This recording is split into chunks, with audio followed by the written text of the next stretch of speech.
сәлеметсіңдер ме оқушылар? 4-ші сынып 42-ші сабақ нөлдермен аяқталатын сандарда ауызша бөлу және көбейту тәсілдері.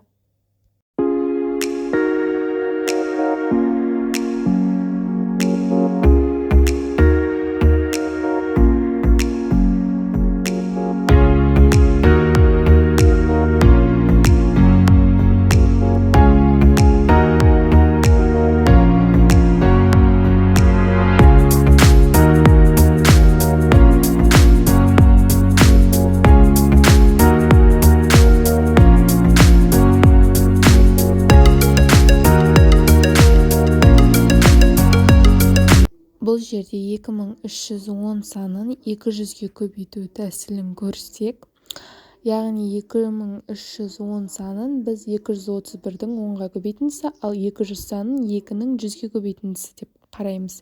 Сол кезде біз 0 бар сандарды бөлек көбейтіп аламыз, ал 0 жоқ сандарды бөлек. Сәйкесінше 231 санын 2 еселеп, яғни 462 цифры шықса, ал 0 бар сандар 10 мен 100-ді өзара көбейткенде 1000 цифры шығады.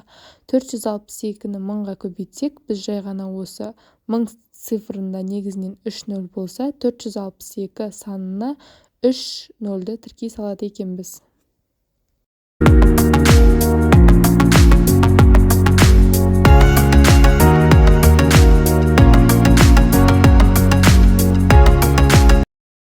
Бұл есептеудің негізгі тиімділігі нөлдерді қысқарту арқылы есептеу тиімділігі болып табылады. Мысалға 240 бөлінген 60.